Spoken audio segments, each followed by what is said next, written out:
Hello and welcome. The verdicts are in from the assembly elections and we have decisive verdicts in all states. In Tamil Nadu, we've seen history being rewritten, the political rules, the political script of Dravidian politics has been changed. Jayalalitha is now the first chief minister in over 3 decades to return back to power in Chennai.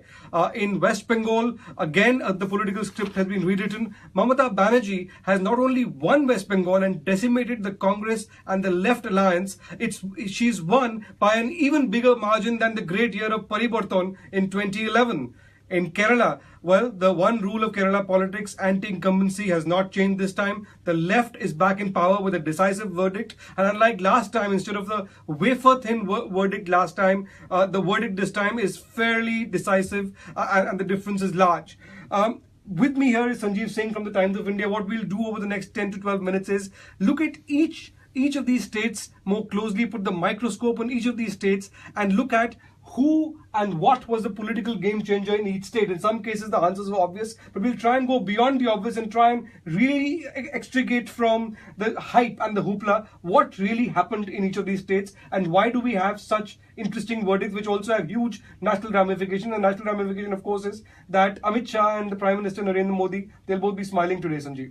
Well, of course, because if we look at the sort of trends that are coming through, the BJP actually has managed to maintain the sort of trends or leads they had in 2014 in the Lok Sabha election, and that was a time when the Narendra Modi wave was at its best. So, it's one must give it to them that despite, being on the back foot after the Bihar elections, they have done some course correction. And apart from the BJP, obviously, one has to give credit to both Mamata Banerjee and Jayalalitha for, despite knowing the fact that, historically it's very tough for a ruling party to come back to power in these states, they still managed to buck the trend. And it's quite interesting because, while we talk about Narendra Modi and Amit Shah, it's actually these two women who've, sort of just created history by coming back to power. So, Sanjeev, let's just break it down state by state. The first one, of course, is Assam, where the lotus has bloomed for the first time. It's the first time the BJP has planted its flag and is going to head a state government in the northeast. What was the big difference? We've heard about Sarbanand Sonowal, the chief ministerial candidate we've heard about Himanta Biswa Sarma. Tell us a bit more about it. What really was the game changer this time to end the regime of the Gogois? See, it's ironic that the BJP actually had to use imports from the AGP and the Congress to fashion this win. But even though Sarbanand Sonowal... It's almost like an M&A, merger and acquisition, if you like. Yes, so, even though Sarbanand Sonowal is going to be the next chief minister of Assam, according to me, I would give the credit to Himanta Biswa Sarma, who joined the BJP last year from coming from the Congress. He's an old Congress hand. He understands Assam very well. So I would give from the benefit of doubt as far as the poll game changer in Assam to Himanta Biswa Sarma. Right.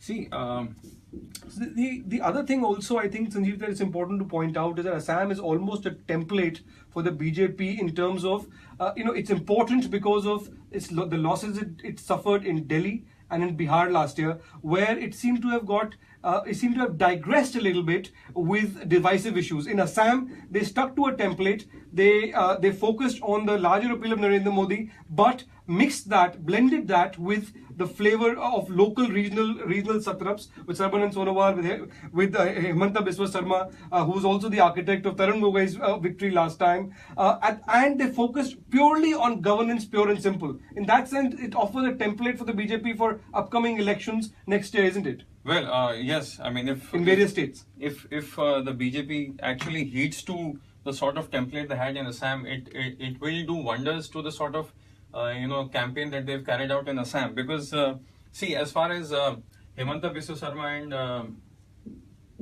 the chief ministerial candidate Sarbanand Sonowal is concerned, they use their local leaders very well because Mr. Sonowal has a very strong Ahom identity. Right. Yeah. So he was also the candidate from a seat which was the heart of the Vaishnavite culture in Assam.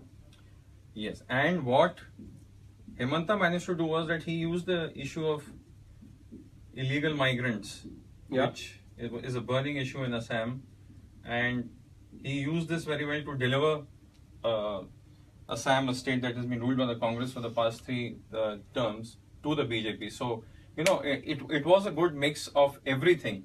Better coordination. And they got the alliances right with the AGP and with the BPF. Yes, of course. When the alliance actually happened, we heard a lot of voices within the BJP actually saying that, why has the BJP given so many seats to the alliance partners?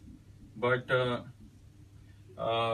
now that we see that it's actually delivered for them, and at that point of time, critics were saying that, Himanta Biswa Sarma has actually sort of revived the AGP by giving them so many seats. But now it turns out to be a masterstroke that, their alliance partners are actually doing well.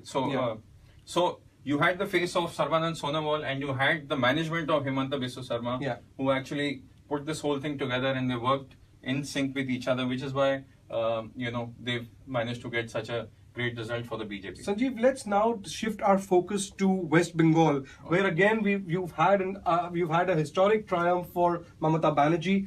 She has beaten all expectations by not only storming back to power, but by storming back to power with more seats than what she got in a great year of Parivartan of 2011 as well.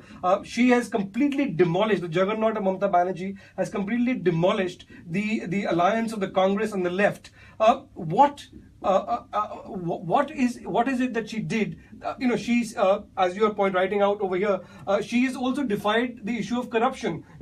She has emerged unscathed from issues around the Sarada scam, the scam around the Narad tapes, and also that issue of the flyover. None of that seemed to matter because of a rural connect. So what happened for Mamata Banerjee? See, apart from the fact that corruption didn't seem to be an issue, the other thing was that it was sort of a no contest between Mamata Banerjee and the left as far as projecting a face was concerned. The left had put up Suryakant Mishra as their face. And Mamata Banerjee's personality was just too towering for him to say. But I'd like to point out some things that what actually made the difference, could have made the difference, is the sort of work that was done by the Mamata Banerjee. This is important. I mean, everyone talks about the rural connect that Mamata Banerjee has. They talk about that, these issues around corruption were really only urban issues. But what did Mamata Banerjee do on the ground to have this rural connect? And that's important to point out, I think. So, roads was a major thing where she had actually done work. So, almost doubling the sort of road renovation that we've seen. That's important. Then, if we talk about electrification, electrification has gone up from both rural and in BPL and APL to almost 90%. Right. BPL plus APL is now at 90%. So a lot of work was happening on the ground by the TMC government, and this was outside the media glare. People tend to get sort of diverted by the fireworks in Kolkata, if you like. But there was a lot of stuff that was happening behind the scenes that often doesn't come in the media glare, and that seems to have worked for Mamata Banerjee. Apart from the fact, of course, that I think after 30 years of the left, people still weren't willing to give the left another chance. I mean, and the left has actually come down to its lowest position ever. And if I can point out that while the Congress left combination has been decimated, the Congress has still managed to hold its own a little bit in West Bengal, whereas the left has gone to an all-time low. Yeah, in fact, Congress could win more seats than the left this time. The other important point is the fact that, she had the PDS system, the public distribution system, up and running. So you've seen the sort of subsidy on food grains actually reaching the poor. So that's made much more effective delivery, if you like. Yeah. So that's been a major thing for the Mamata Banerjee government. I think this is important to know, Sanjeev, and I think let's now focus to Tamil Nadu from West Bengal. Important to say, of course, that Mamata Banerjee is, her triumph and the end of the Congress and the left alliance in West Bengal. It's going to, both her triumph and Jayalalitha's in Tamil Nadu are going to bring smiles to the BJP. Well, of course, because both, be it Jayalalitha, Mamata Banerjee, who was the main opposition. I mean, even though Congress was fighting in an alliance with the DMK in Tamil Nadu and with the left in the Bengal, they were actually in a direct fight with these two parties. So, I mean,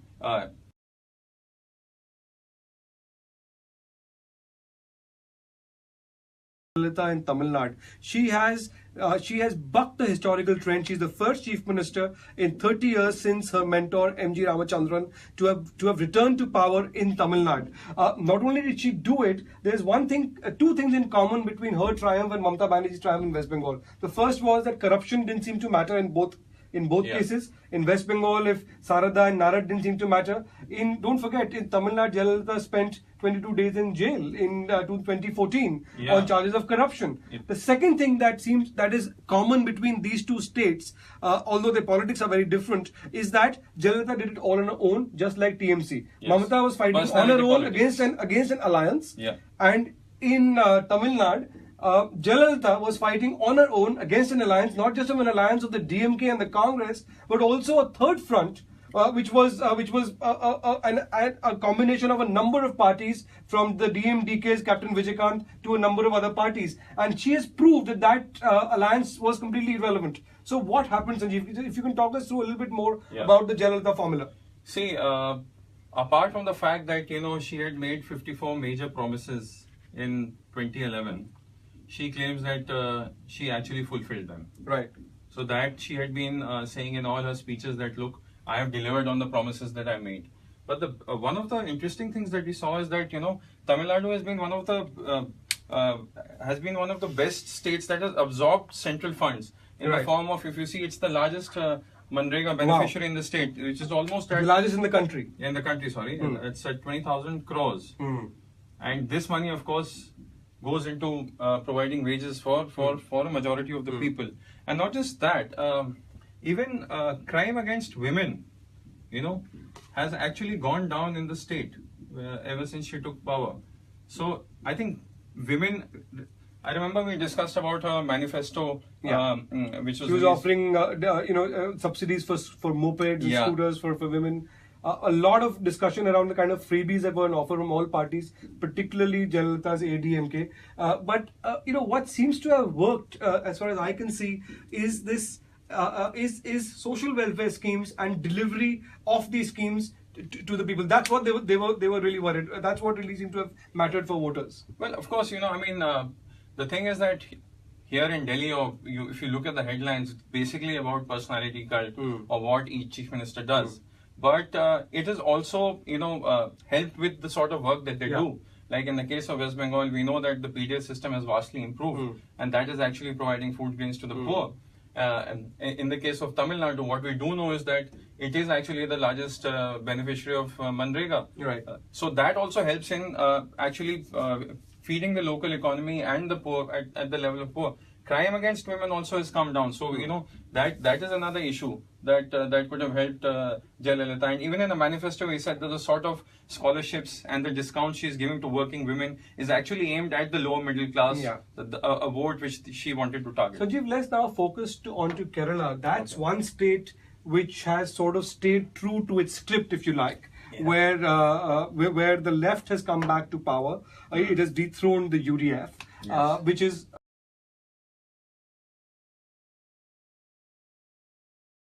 But what's interesting in Kerala, what stands out, is the scale of the victory and the difference. Because last time when the Congress alliance had won, the margin was wafer thin. This time, the margin is much bigger. So, what's your take? See, there are two main players. You have VS and you have Pinarayi Vijayan. And, there was a lot of confusion as to how they will manage these two big players of the left parties in the state. But ever since Sitaram Yechuri came, he's managed to work out... Some sort of truce was worked out. Pinarayi Vijayan also campaigned for V.S. Achyutanandan, who retains a fairly large public profile and a lot of support among traditional left voters. And Pinarayi Vijayan, of course, is the organization man who retains a lot of the power, the levers of power within the left front. So they actually used the image, VS's image, and they used him in the campaign, and they used him more as a backroom manager to help and do that. So that's actually worked in favor of the left. Also the fact that, the UDF government was rocked by many scams. You had the solar scam. Yeah, you had the bar. The the bar bribery scam, the solar scam. Then even the rapes. Yeah. So crime against women had also become a big issue. And there have been lots of issues around the leadership of Women Chandi. Ramesh Chennithala from the Congress, for example, had in the past argued for change for changing a lot of the candidates because of anti-incumbency. But the Congress didn't seem to pay heed to that advice, and it's paid heavily for that. Yeah. Also, the fact that when Prime Minister Modi kept talking about building toilets, that's the time when VS took a stand and he said that, if I can just quote him, he said that when you have nothing to eat, what is the point of toilets? How do you use them? So he's that sort of a character who's actually used the local flavor, if we can say it, to the advantage of the left parties, and that's why we see this combination actually doing well. Yeah, Sanjeev, if just to sort of, if we can pause here for a second and sort of magnify the glass a bit and take a look at the national picture. What's striking to me after these results is that, and to a lot of people, of course, is we've said before that this is advantage BJP and it's a day of complete despair for the Congress. But look at how the political map of India now looks. The BJP now has 9 chief ministers across India. Okay. Assam, Chhattisgarh, Goa, Gujarat, Haryana, Jharkhand, Madhya Pradesh, Maharashtra and Rajasthan. Okay. The Congress is left with only 6 chief ministers. And only Karnataka is the only major state where it has a chief minister. It has chief ministers now in Himachal, Karnataka, Manipur, Mizoram and Uttarakhand. So basically small states. Smaller states. Only Karnataka. Karnataka is a large, it's one big large state where Congress has a chief minister still. But what's even more striking, if you look at the population and the area of India that is within the BJP's footprint and the area and the population within the Congress's footprint, the TOI has been putting out some numbers. 35% of India's population and now currently lives in BJP ruled states. Okay. And 45% of its area is under the saffron footprint. Okay. For the Congress, that figure is just 7% of India's population and 11% of its area. So that is a pretty striking contrast of how the political map of India is changing and of the declining fortunes of the Congress since 2014, which it has been unable to reverse. Yeah, and that is the other point that actually stands out, that after Delhi and Bihar, the reversals faced by BJP, there is sort of course correction in their strategy, and which is why we've seen that the blending of Narendra Modi's popularity with local leaders. But Congress doesn't seem to have, it seems to be working in a silo and not much changes seem to have taken place. And the fact that you mentioned that Women Chandi had his way with the candidates despite knowing that they were scam tainted, that led to that is one of the factors which led to their loss. So if there are 2 big takeaways from these elections, I mean, each state has its own takeaway, and of course we've seen the triumph of the regional satraps, of Mamata Banerjee, of Jayalalitha, who both scripted history in their own ways. The big larger takeaway is that the BJP has learned its lessons from its electoral reversals last year from Bihar, where they got sidetracked by divisive issues. They're focused in this round of elections on a different kind of electoral strategy, where they focused on local leaders, blending that with the larger appeal of Narendra Modi, who still remains India's most popular leader.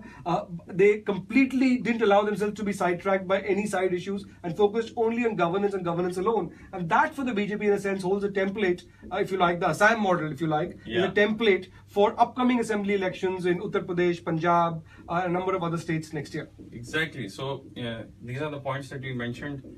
Assam actually is, perhaps a model for the BJP if they need to expand their footprint into the country and the sort of outside of its North Indian bastions. Yeah. So on that note, we'll take a break. Live updates continue at the Times of India, and we'll be back later with more analysis and with more insights into what really is happening in these assembly elections.